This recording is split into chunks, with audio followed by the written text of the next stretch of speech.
What's up? Episode 13, Corona Lessons. You guys want to hear a cool chord progression? It's from Lana Del Rey, who I'm sure none of you listen to. That's okay. This one was written by Jack Antonoff, the chord progression was, and I think it's cool. It's from a song called The Greatest. It's just got a good movement. I don't hear it a lot these days in songs, so it goes.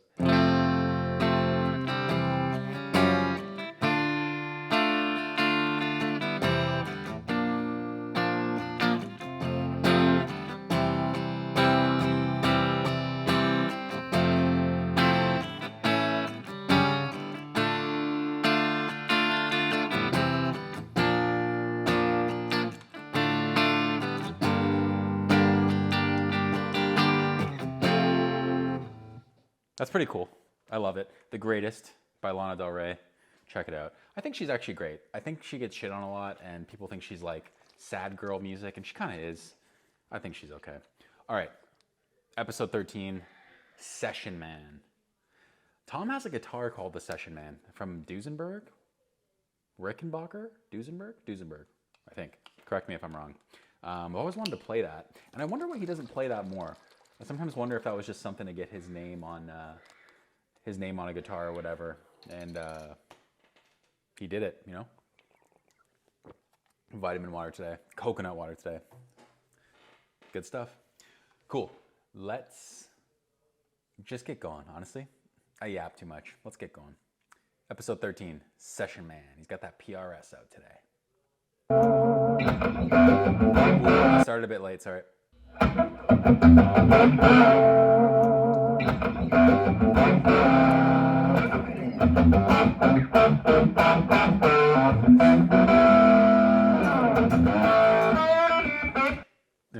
There's no fret markings on this guitar.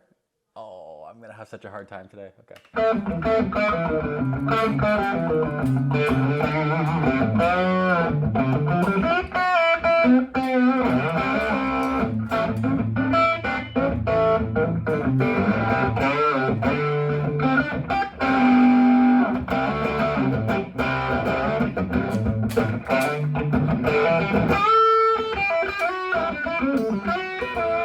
Okay, I think we're like, you know, somewhere in C, right? So, you know, we're in there.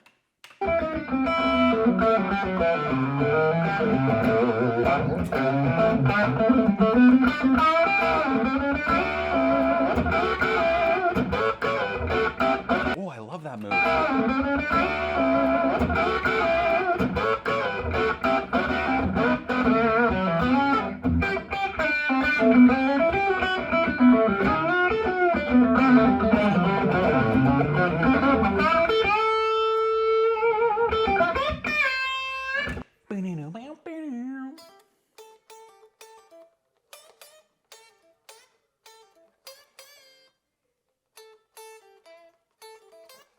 I don't know how he played that like, but it's these notes.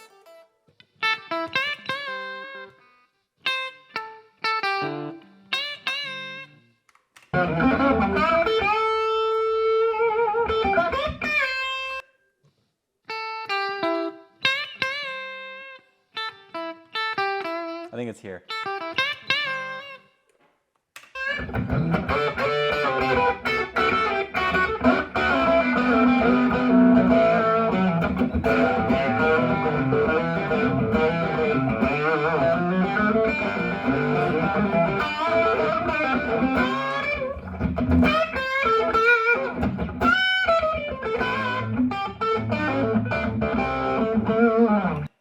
He's doing that same thing all over the neck. He's doing the, you know, the,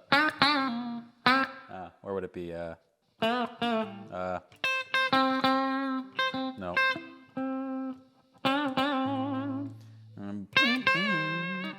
That's that what? That's like C? Anyways, all over the neck.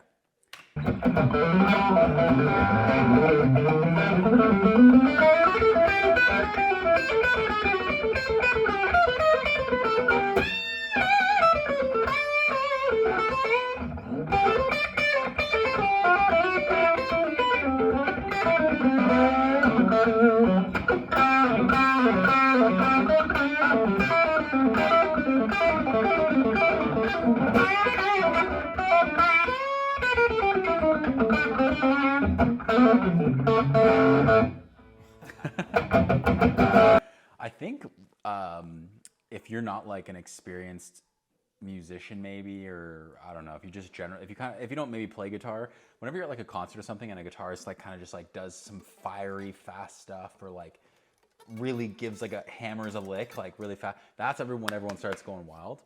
I love that stuff. For me personally, I like the more melodic stuff, you know? So I don't know, maybe that's just a preference thing, but I feel like also when you start to play guitar, you start to know that like all the fast, really fiery stuff isn't always the coolest.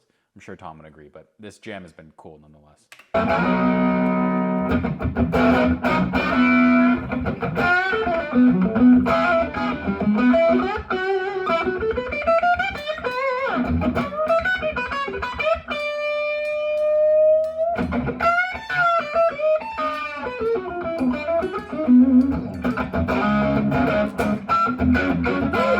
Little pinch harmonic there.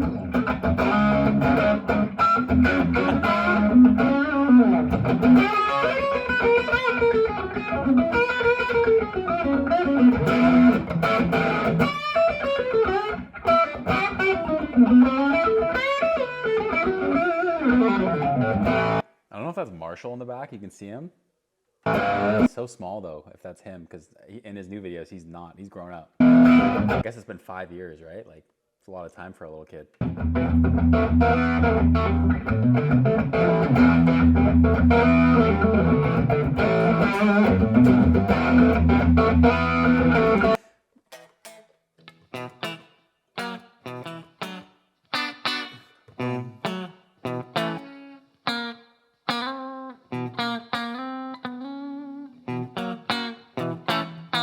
What's he doing?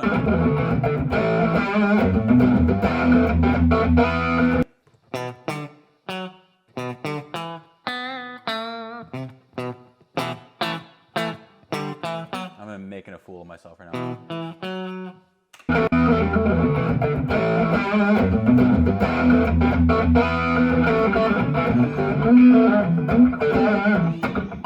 Yeah? What? Still raining? Right back into dad mode. The most Tom thing ever. You just interrupted my nasty blues jam. You don't care, do you? All right, I'm gonna talk to the people. All right, hey guys. Man, I want a kid so bad. I mean, not right now, but like at some point, I would love to like, I don't know, being a dad seems cool, you know? Corona Lessons. Volume, God, what is it, 13, I think, 13? Yeah, man, everyone's been asking to plug this old deluxe in, so that's what I just did. Plug the guitar right into it. And not just I wonder, I don't really know equipment too well, but I'm just wondering like these three, I guess you can see 4 amps here. One, the 2 Marshalls, this Tweed Deluxe, I guess, and then whatever this thing is. I wonder how much equipment Tom has in his garage, like monetarily, money. How much money all this costs? just Probably any guitar. This guitar. You know, I think like I have that this guitar. piece of paper over here. Oh, I had a 10. Anyway, I can't find it. But years ago, I asked Paul Reed Smith. I said, hey man, would you build me a guitar? And he said, yeah. Look at that. On the headstock there, the little truss rod cover, it says Cleveland. I love that. Whatever you want. And I said, I sent him this really crude drawing of this piece of paper. It's hilarious, actually. It's like a crude shape of a guitar. And I told him everything I wanted. Super lightweight, Carina body. No inlays. One pickup. An old DiMarzio Super Distortion. Simple wang bar. Volume and tone. Oh, I thought there was no tone for a second. Gotta say Cleveland. Yeah. On the headstock here. That's cool. Right? And I thought he forgot about it. And one day the thing just showed up in the mail. I couldn't believe it. I thought he completely forgotten about it. Tom loves his beer, But he's man. a good guy. So, So all right. I was just fucking around there. I don't even know what I'm doing. A lot of mistakes and everything, but who cares? yeah, I don't even know what I'm doing. Just playing sick riffs. That was my 4-year-old that just came out and said hello. I was going to talk about sessions. You know, a lot of people ask me to talk about sessions and session playing, but I I'm a little reluctant to get too into that because I don't know what percentage of my 238 subscribers out there are like full-time session guys. Probably 238 by episode 13. Oh man, I can't believe he was like I'm sure he didn't care about the subscribers. He probably still doesn't, but the fact that he kept going, I guess he was bored, but I thought he got a following. Like I thought he probably got like 10,000 followers like really quickly, but I guess not. Man, I'm glad he kept going. A lot of people will get discouraged. not a lot, right? So I don't want to get too inside talking about all this deep, dark details of being a session guy, because I feel like it might be lost on some people. Not just because they don't do it, not because they're not smart enough to grasp what I'm talking about. But all right, and the thing that I was going off on yesterday about how you got to know where you are on the guitar to be free, right? Freedom in music and playing is the ultimate goal for me. I said that yesterday. I'm going to say it again. Here's what I mean by that, right? Like when I was younger and I was a session guy when I first got started, I suffered a terrible case of what I call red light fever. Literally had a friend come over yesterday. We were trying to record some stuff, and he's like, "Oh man, just plug in, play whatever." You know what I mean? 3 chords, and just froze, dude. Couldn't think of anything. I'm like, I don't know. What are we on the right key? And I'm just like freezing the whole time. He's like, dude, like, what do you? This is like, he's like, this is pathetic. Like, what if you had to improv on stage? I'm like, dude, I don't know. I've never played live. This is the only place I play. Not that I'm good anyways, but like I really like when the record starts happening, I get so bad. I start freezing up. It's so frustrating. So yeah. We'd be working up the song and I'd be, we're not really rolling the tape yet, but I'd be trying a bunch of crazy stuff and I'd come up with some cool parts, right? Because that's the whole thing about being a session guy. You're asked to write parts right on the spot. They'll come in with a real simple jam and you got to come up with some creative little things, right? So I'd be doing that. I'd be coming up with these neat little things and then everyone's like, great, man, sounds great, guys. All right, let's get one.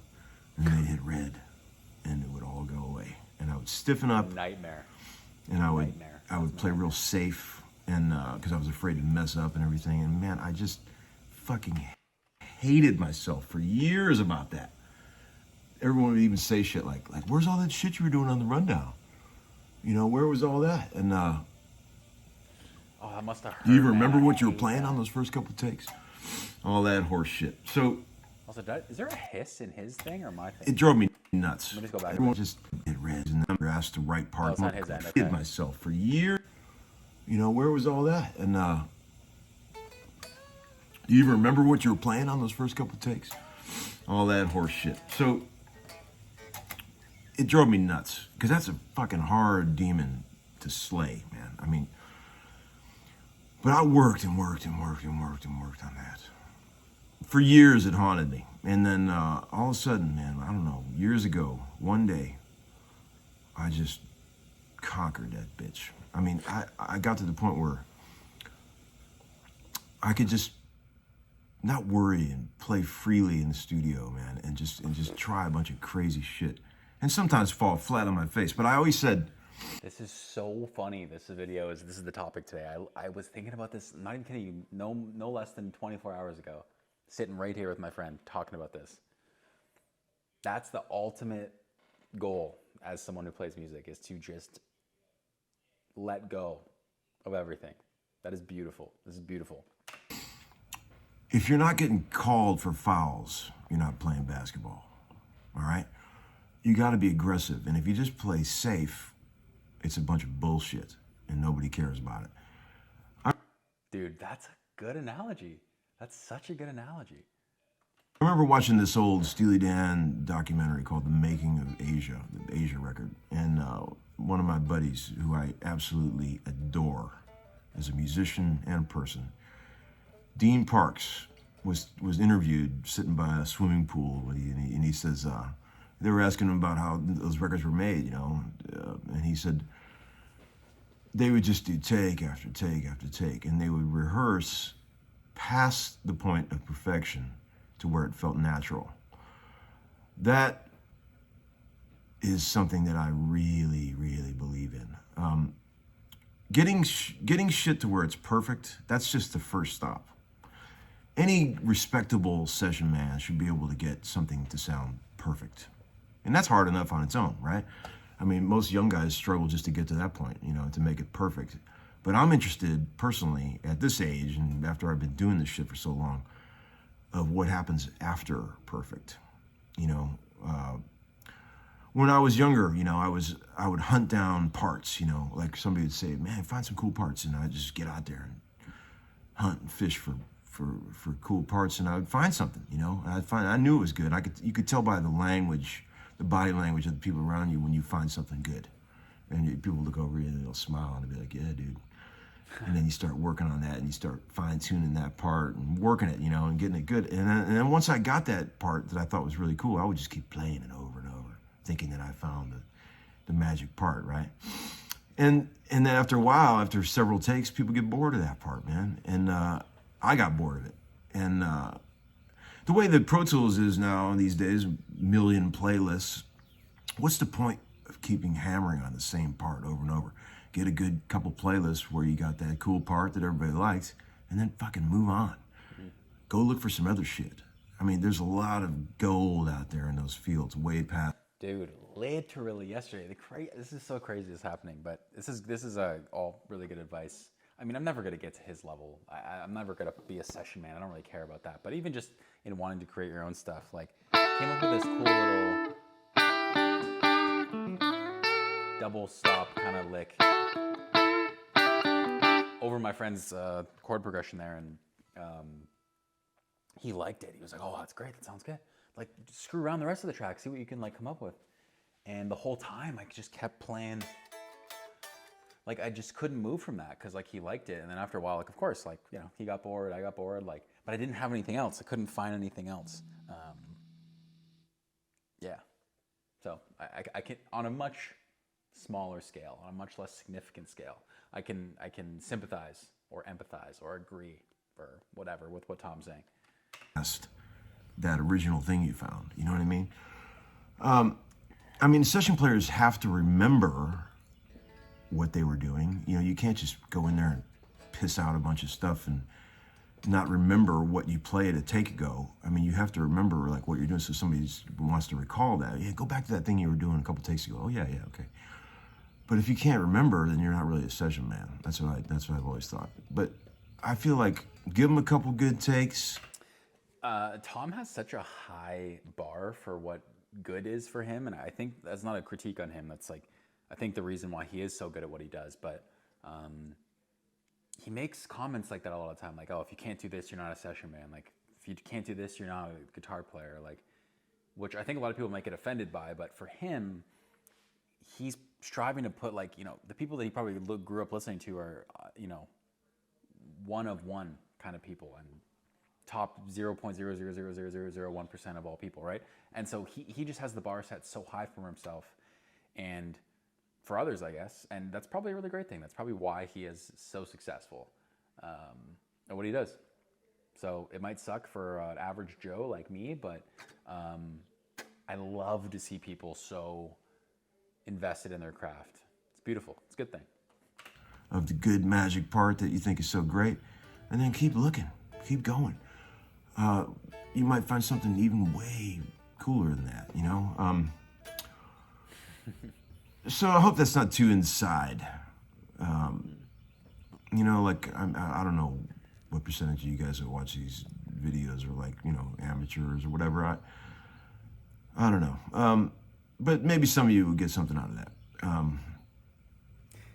This is the thing too. I think, I'm sure he's learned this as time has gone on, but like, I think, you can learn anything from anyone regardless of what level that they're at. You know what I mean? There's always something to be learned. Like, I'm not saying I have something to teach Tom, but I don't know, like maybe there's not a guitar thing, but some sort of lesson or whatever, or a way of getting to a different point. Like, so I don't know, Tom maybe thinks he's talking over our heads, but even when he's talking at a session level, it's like, obviously we can apply this to our own little lives and our own little ways. So That's probably why people latched onto this channel so much, honestly. They can see themselves in a lot of these things Tom talks about. You know what's funny about sessions, you know, like, it's like, I'm constantly amazed at how fucking incredible the guys that I work with are, how talented they are. I mean, if you walked in and saw one of these sessions, if you'd never seen one before, you would think, look at these knuckleheads. Like, a bunch of guys don't even look like musicians, you know, all wearing the same shit like I do. Black t-shirt, jeans, chucks. And they don't look like rock stars or nothing, you know, but all these guys, all these guys have one thing in common on all instruments. If you made it that far as a session player, you're probably a pretty smart dude. These guys all have incredibly quick wit and amazing senses of humor, and some of the gags and the jokes that happen on these sessions, the in-between takes, banter, is some of the funniest shit I've ever. Tom has given like a tour of his studio or the guys he works with a million times at this point, but he's so right. None of them look like rock stars. None of them look like anything you'd expect. Gordon Mote's like one of the best piano players I've ever seen, and he does not look like, doesn't fit the role, you know what I mean? Or anyways, a million of his friends. Unbelievable. Ever heard in my life. And you can't recreate it. You have to be there in the moment, you know. People will be joking around, saying all this fucking hilarious shit. And then all of a sudden, it's time to play the song, and then the count-off happens. And it's 1, 2, and then every single person in that room just turns into a cold-blooded killer. It's just amazing, man. These guys are so damn good, man. I mean, Tom loves what he does. He loves his work. I am so envious of that. That is so awesome.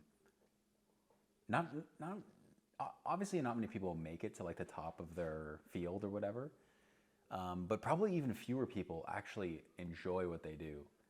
And then to combine those two, like he is, you know, I'm not saying he's lucky, but he is like, he's worked hard to get there, but he's lucky to be like that. Cause I think, I don't know, the guy will go and do a full week of session work and every night after that come home and play guitar and post a video. And it's not like he's doing it to post a video, you know, he's doing it to play guitar. Very cool. I look around sometimes, I just think I'm lucky to be there, man. You know, I work my ass off to be there. And that's my advice to you young guys, right? You gotta be like an Iron Man. You gotta get to the point where you can handle anything that somebody throws at you. Because if you start getting in your own head and you start thinking too much, you're done, capsized. I've been on some of the most amazing sessions, you know, I got moments of where I had so much fun and it was so good that I could never even describe it and put it in words. And I've also been on some of the most horrible atrocities of just absolute, total horror. I mean, I've ran the gamut from the worst to the best, and some of the most perverse, obscene situations that I've been thrown into, you know. I've always joked around that session players are like prostitutes, you know. You walk in the room and you look around and you go like, what the fuck am I gonna have to do today to get out of here with the money? I mean, that's the truth, right? But, you know, on a good day, it's not like that, right? So you gotta just, you know, because when you're a kid and you're learning guitar, you don't practice the kind of shit that you end up actually needing when you become a session player. You don't sit around and with a click track when you're a kid and chunk perfect eighth notes right dead on the click. You know, you don't practice that kind of stuff when you're a kid. You want to learn Eddie Van Halen solos and cool, fun stuff, you know, but when you end up being a session player, the stuff you need is a totally different skill set than the stuff you practice your whole life. I wish somebody would have told me that when I was a kid, because it would have saved me a lot of time. You know, it's amazing, you know, because like I've been doing this shit for so long that I feel like I've become an Iron Man. Like there's nothing that somebody could say to me on the other side of the glass that could throw me. But there is the perfect storm of things that could happen in the perfect order that will completely blow my fuse, and I will fucking have a meltdown. I mean, it's so much pressure being a session guy, even though it's all fun and games and everybody's joking around. It's the pressure is very subdued and very under the surface, but it's there, man. If you cannot get your part and you're holding everybody else up on this expensive session, you're in trouble. And maybe he'll say this right now, but I want to ask Tom now, like, he doesn't, it's kind of surprising to me. Like, I guess it makes sense. He's obviously right. There's people that are paying expensive money and people that want a song and they want a good part and yada, yada, yada. But yeah, I guess he does feel the pressure, you know? It's kind of like Don Draper from Mad Men. The pressure is kind of what he likes. It's kind of what gets him to those creative places. I wonder if the same's true of Tom. I wonder if he's still, I would love to ask him. Maybe I'll comment that in his next video and see if he responds. Everyone is like, you know, yeah, so-and-so's in the barrel, man. Whoever it may be, bass player, they're hammering on him. He can't get his part. You don't want to be in the barrel. It happens to all of us. Stupid side story here, but I'm the worst person at drinking games. Like I'm terrible at drinking games. And being a guy in your 20s, like everyone wants to play drinking games, right? And just when it comes around to me, it's happened enough times now where I've fucked it for the whole team, and I'm useless now. I'm in the fucking barrel or whatever you just said for drinking games. So I try to avoid those. You know, there's sometimes it's just a certain thing will happen, and you get thrown into a situation where you're kind of asked to, you know, here's the kind of shit that happens. Okay, you'll be in there and you'll come up with an amazing part with an amazing tone, and everyone loves it. And you can tell everybody loves it because musicians become great at reading the room, you know. And then you're just about to get it, and you've been playing this riff over and over, and you're like, "Fuck, I got this, man. This is killer." And then right when you're about to go for the take, the singer will say, "Hey, you know, guys, let's go down a half step." And then you have to play it in a whole different key after you've been working on it. That's the kind of shit that happens on sessions. You can never get too comfortable because guaranteed somebody's going to throw a banana peel at you, and you're gonna have to get uncomfortable. That's just how it goes, man. I mean, it's truth. I mean, I've lived it a million times. All right, guys, I've talked too long. Enjoy your rainy day here, okay? Thanks, everybody. Cool stuff, man. That's awesome. This video's long as well, but I just want to go back and hear a little bit of this. There's one part specifically. This part.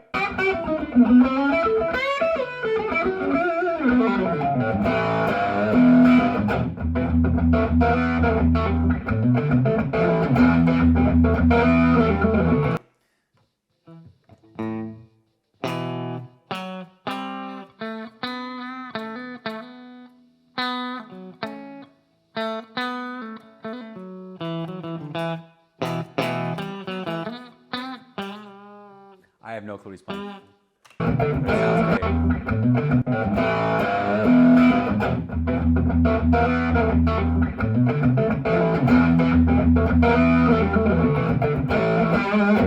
Yeah, he does it down here, and then he comes up here and does it there. Something like that.